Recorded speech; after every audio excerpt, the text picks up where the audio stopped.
Hello all, మీలో ఎంతమందికి గుర్తుందో తెలియదు కానీ 90s కిడ్స్కి మాత్రం ఖచ్చితంగా గుర్తుండే ఉంటుంది. నేను ఇప్పుడు చెప్పే ముచ్చట.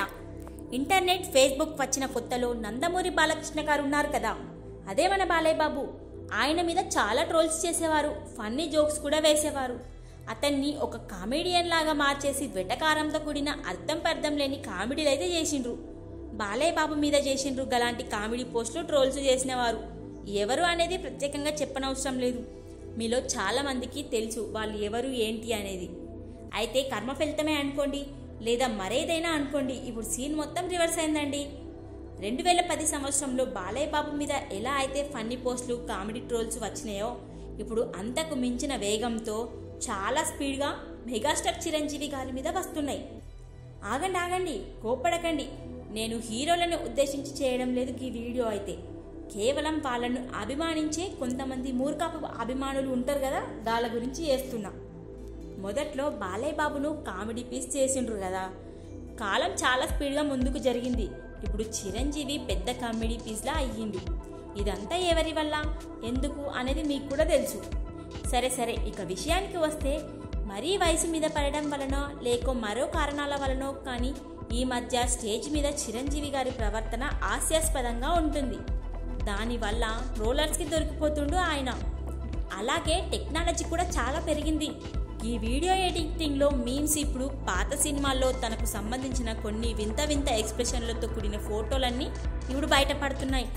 వాటిని ఫన్నీగా ట్రోల్ మెటీరియల్గా వాడుతుండ్రు. సేమ్ ఇలాంటి సంఘటనే మొదట మనం చెప్పుకున్నాం కదా బాలయ్య బాబు గురించి. గాయన విషయంలో ఒకప్పుడు జరిగింది, ఇప్పుడు చిరంజీవి గారి విషయంలో జరుగుతుంది. గంతే తేడా. ఆయన స్టేజ్ ఎక్కిండంటే చాలు ఎవరి పేరు గుర్తుండదు, ఏం జరుగుతుందో గుర్తుండదు, ఏం మాట్లాడుతున్నాడో అసలు అర్థం కాదు. గట్ల తయారైండు చిరంజీవికి ఈ మధ్య. హీరోయిన్ల పేర్లు ఎక్కడ గుర్తుండవో అని పేపర్ మీద రాసుకు వచ్చిన సందర్భాలు కూడా చాలానే ఉన్నాయి. గట్లనే చిరు లిరిక్స్ గురించి మీకు తెలుసు అనుకుంటా. నేను మైక్ పట్టుకొని ఎప్పుడు ఏ సినిమాకు సంబంధించిన విషయాన్ని ఏ స్టేజ్ మీద రివీల్ చేస్తాడో అని డైరెక్టర్, ప్రొడ్యూసర్ భయంతో చచ్చిపోతున్నారు ఈ మధ్య. మరీ ముఖ్యంగా చెప్పాలంటే అసలు ఉదయ్ కిరణ్ మరణం వెనకాల గీయన అస్తం ఉందో లేదో ఆ భగవంతునికే తెలుసు. కానీ ప్రతి ఒక్క చిన్న హీరో ఎదగపోవడానికి కారణం మాత్రం చిరంజీవి అంటుండ్రు. అంతలా అంటే వేరే వాళ్ళని వాళ్ళు ఎదగనివ్వకుండా చిరంజీవి తొక్కేస్తాడ్రా అనేది బలంగా నాటుకుపోయేలా చేస్తుండ్రు కూడా. మెగాస్టార్ రేంజ్ నుంచి ఇలా కామెడీ పీస్ ఎవరికి నాంది పడింది మాత్రం అతడి రాజకీయ ప్రవేశం దగ్గరే అని చెప్పొచ్చు. రాజకీయాల్లోకి అడుగు వేసిన తర్వాత ప్రతిదీ ఒక కామెడీ లాగా అయిపోయింది. సీట్లు అమ్ముకోవడం, ఓడిపోవడం, అసెంబ్లీలలో మాట్లాడడం రాకపోవడం, పార్టీని కాంగ్రెస్ పార్టీలో కలపడం మొదలపు కారణాల వల్ల ఆయన మీద ఉన్న ఒక స్టార్ మెటీరియల్ రేంజ్ అయితే పడిపోయింది. 20s కిడ్స్కి అయితే ఎలా అయితే బాలయ్య బాబు కామెడీ ట్రోల్స్ చూసి నిజంగా బాలయ్య బాబు ఒక కమెడియన్ జోకులు అని ఎలా ఫిక్స్ అయినరో, గా తర్వాత 2010లో పుట్టిన పిల్లలు ఇప్పుడు చిరంజీవి మీద వస్తున్న కామెడీ ట్రోల్స్ జోక్స్ని చూసి అంతలా ఫిక్స్ అయిపోతుండ్రు. చిరంజీవి అంటే ఒక కామెడీ పీస్రా అనే అంతలా. ఇదంతా కర్మ ఫలితం కాకపోతే మరేంటి? అప్పట్లో బాలయ్య బాబును ట్రోల్స్ చేసిండ్రు, ఇప్పుడు చిరంజీవిని ట్రోల్కు దిగ్గురవుతుండు.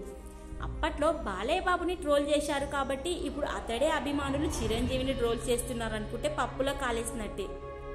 చిరంజీవిని ఎవరు చేయట్లేదు, ఆయనే చేసుకుంటుండు. ఆయన మాట్లాడుతున్న మాటల ద్వారా, చేస్తున్న చేష్టల ద్వారా, దానికి తోడు రాజకీయంగా కూడా ఒక వర్గం నుండి శత్రుత్వం ఏర్పడింది.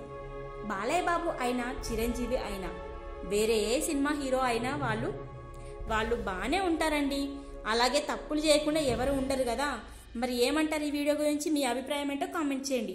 ఈ వీడియో కనుక నచ్చితే లైక్ చేయండి, షేర్ చేయండి. మా ఛానల్ని మాత్రం సబ్స్క్రైబ్ చేసుకోవడం మర్చిపోకండి ప్లీజ్. Thank you all.